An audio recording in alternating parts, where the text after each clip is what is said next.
Salut, bienvenue sur cette vidéo. Aujourd'hui, on va voir quelques fonctions sur Excel.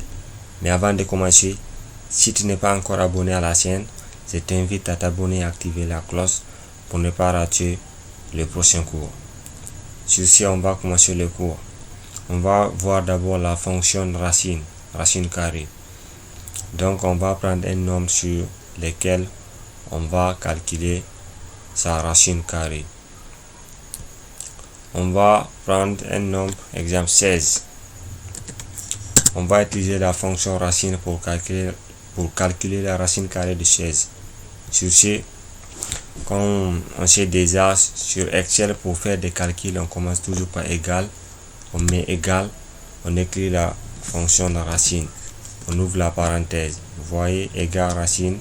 On dit, quand on ouvre la parenthèse, on envoie l'argument ici, nombre. On sélectionne le nombre. On ferme la parenthèse et on tape entrée. Vous voyez, on dit racine carrée de 16 est égal à 4. Exactement, racine carrée de 16 c'est 4. Deuxièmement, on va voir la fonction max. Sur ce, on va saisir des nombres ici pour voir comment la fonction max ça fonctionne. Donc on va écrire ici de 1 à 10. Attendez, je vais écrire ça rapidement pour les poignées ici. On recopie jusqu'à 10. Voilà. Maintenant, on va voir la fonction max. La fonction max sur Excel nous permet de voir le plus grand nombre sur Excel. Exemple, si tu as une liste de nombres, tu veux voir maintenant le plus grand nombre, tu utilises la fonction max. Sur ce, on va pratiquer, on va voir. On commence toujours par égal. On met égal max. On écrit max comme on entend. On ouvre la parenthèse. Vous voyez, maintenant on va sélectionner tous les nombres. On sélectionne tous les nombres qui sont là. On ferme la parenthèse. On dit est égal à max. On sélectionne tous les nombres. Ici, la fonction va nous donner le plus grand nombre qui se trouve sur la liste là.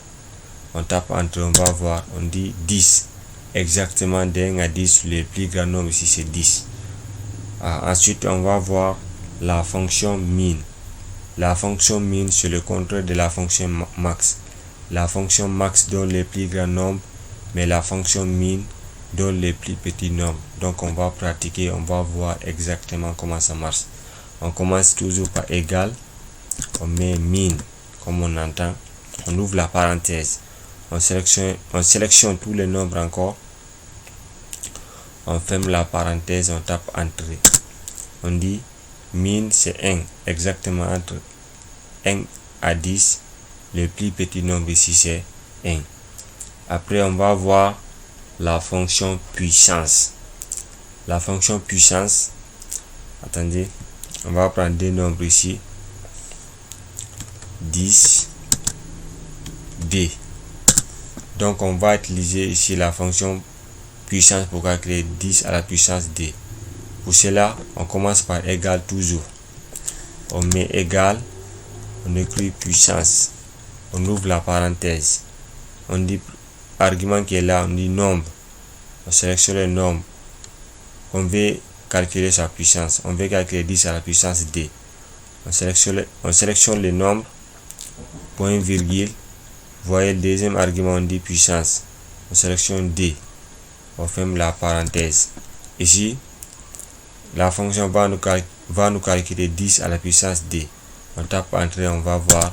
Oh, ça nous donne 100. Exactement 10 à la puissance D, c'est 100. Après, on va voir la fonction arrondi. La fonction arrondi, c'est-à-dire c'est pour arrondir les nombres. Exemple, on va écrire ici un nombre à virgule. On va écrire 2, virgule 600, exemple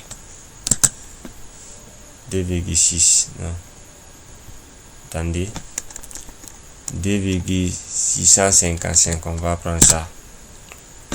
Maintenant, on va utiliser la fonction arrondi pour arrondir ça. Vous voyez la virgule pour enlever la virgule. Donc, ici encore, on commence par égal. on écrit arrondi, vous voyez, on ouvre la parenthèse, on dit nombre, on sélectionne le nombre, on met point virgule, on dit nombre après, on veut arrondir à combien de chiffres après la virgule. Nous on va prendre 0 chiffre après la virgule, on ferme la parenthèse, on tape entrée. Vous voyez, l'Excel nous a arrondi ça à 3 parce que 2,655 6 est proche de 10 que de 0, c'est pourquoi elle a arrondi ça. Ils ont arrondi ça supérieurement, vous voyez, 2,655 c'est plus proche de 3 que 2, pourquoi ils ont arrondi à 3.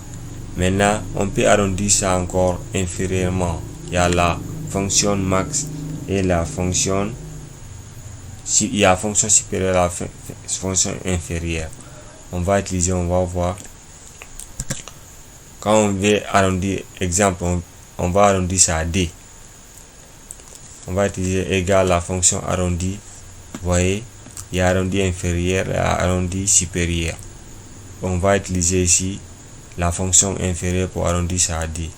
On ouvre la parenthèse, on sélectionne le nombre, on met point virgule, combien de chiffres après la virgule, on va prendre 0 chiffre après la virgule, on ferme la parenthèse, on tape entrée. Vous voyez, maintenant ça c'est arrondi inférieur. Si on fait arrondi supérieur encore, toujours ça va donner 3. On va appliquer, vous allez voir, égal arrondi, on va prendre arrondi supérieur, on ouvre la parenthèse, on sélectionne le nombre, point virgule, on va prendre 0 chiffre après la virgule, ferme la parenthèse, on tape entrée. Vous voyez, arrondi supérieur ça nous donne 3, arrondi inférieur ça nous donne 2. Après on va voir la fonction PGCD. On va prendre des nombres ici sur lesquels on va les utiliser. On va prendre 3D.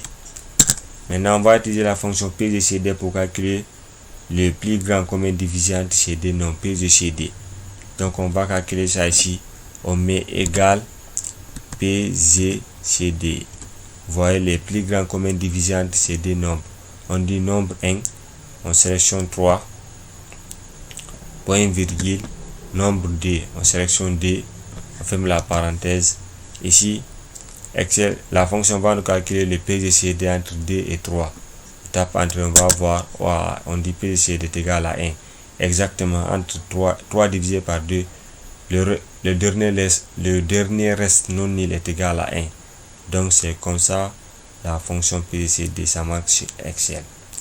Donc pour aujourd'hui c'est la fin de cette vidéo. Mais si tu n'es pas encore abonné à la chaîne, je t'invite à t'abonner et activer